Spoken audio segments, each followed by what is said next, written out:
आपको याद होगा कि जब हमने इसका रिव्यू शुरू किया था, पहला एपिसोड तो बहुत बुरा था इसका. It was a terrible episode. In fact हमने कहा था इसको हम नहीं करेंगे बिकॉज इतने बुरे वो बाइक रेस, कार रेस, पता नहीं क्या क्या अजीब अजीब सीन्स थे.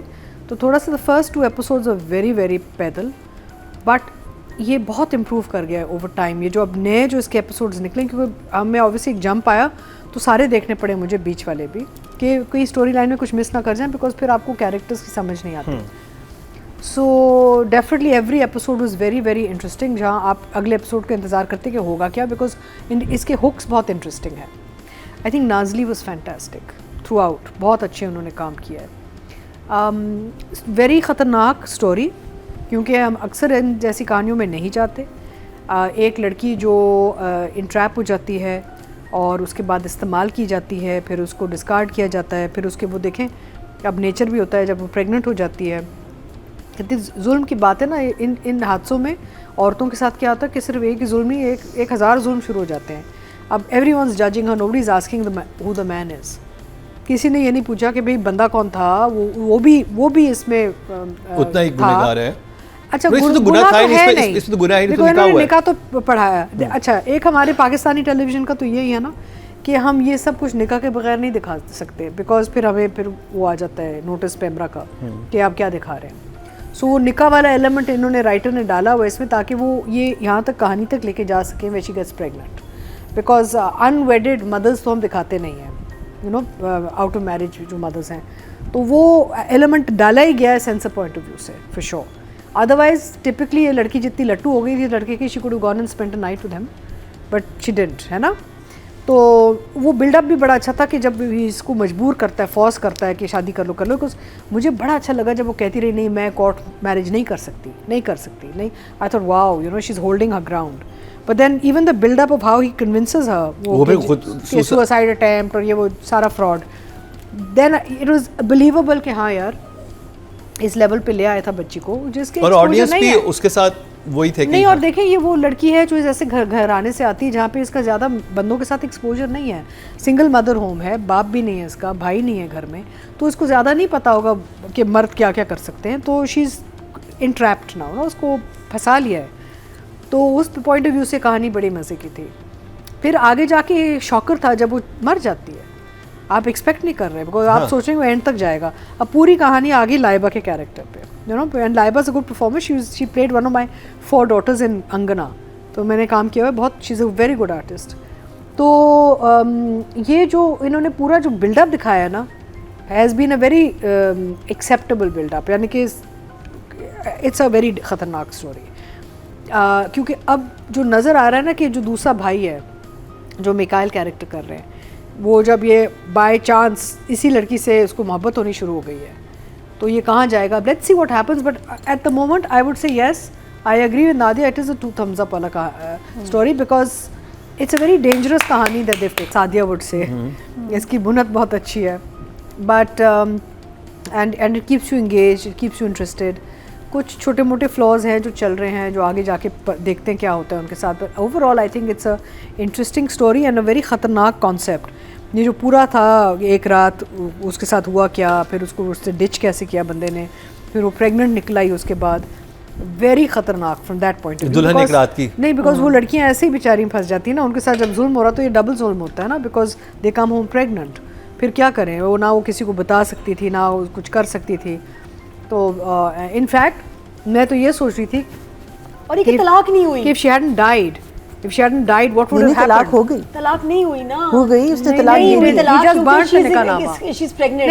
नहीं उसने कहा था 3 दफा नहीं तलाक हो नहीं सकती कुछ. She is expecting when you are pregnant. तो वजह इसलिए शादी भी नहीं कर सकती कि भाई you have to wait till the child is born, the father's name. तो बच्चे का तो मैंने कहा अगर ना मरती बच्चे का नाम कौन देता, या माँ क्या करती, नाज़ली का जो कैरेक्टर वो कहाँ उसको वो किसी क्लिनिक ले जाती, क्या करती, यू नो. ये सवाल उठ रहे थे मेरे जहन में कि वो सारे सवाल ने कहा कि आप छोड़े पर या मार देते हैं इसको, वजह स्किल सिंप्लीफाइड बेसिकली.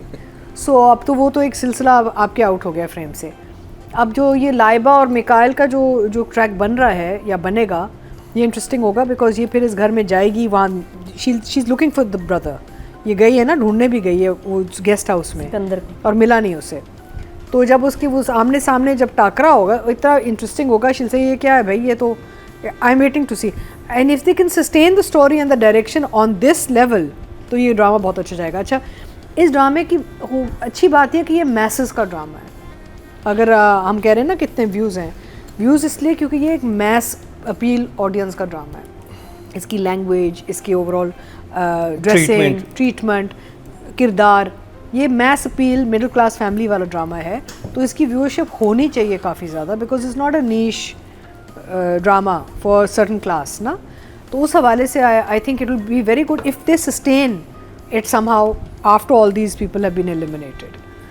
तो I would give writing an 8. And हाँ, direction I am going to give a 7. I tell you why. I think casting में बहुत प्रॉब्लम है.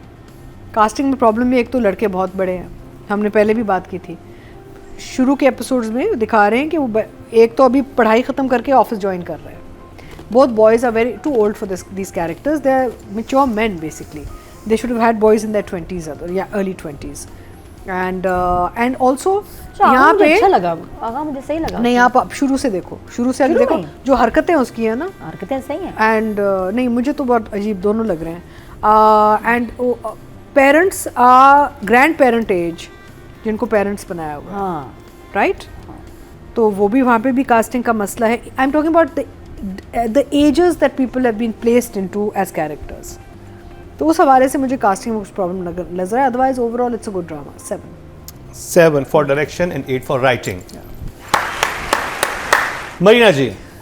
सो मुझे लगता है कि जिस तरीके से इसने जो पहले के एपिसोड्स हैंडल किए हैं राइटर ने, जिस तरीके से उस लड़की को इंट्रैप किया है, जिस तरीके से हमने उस सिचुएशन को बिलीव किया है, अदरवाइज़ मुझे बॉर्डरिंग रिडिक्यूल इसमें सीन्स लग रहे हैं.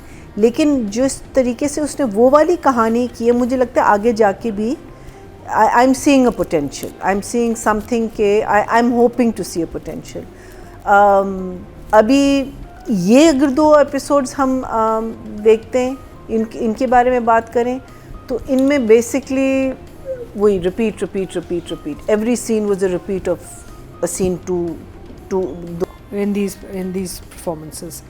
मुझे जो मेरे पर्सनल फेवरेट्स जो थे वो नाज़ली और लाइबा थे बेसिकली. बाकी लोग सारे बड़े established actors and artist. Laiba को तो अगले वीक कर लेंगे क्योंकि हमारे पास तूबा फिर आगे नहीं. But it's my personal feedback on these episodes. और बाकी भी लोग सारे बहुत अच्छे थे इन द सेंस कि सारे they all very experienced artist. So obviously you expect them to be good. I thought Agha was good. He I don't know how to rate, because मसला ये है कि मुझे थोड़ा एज अप्रोप्रिएट वाला चक्कर है मेरे जहन में.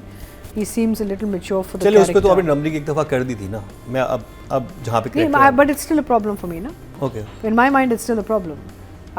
And Tuba was very good, but I think Laiba ने ओवरशैडो बहुत किया अपनी परफॉर्मेंस के साथ. वो लाइबा का काम बहुत ज़बरदस्त काम था.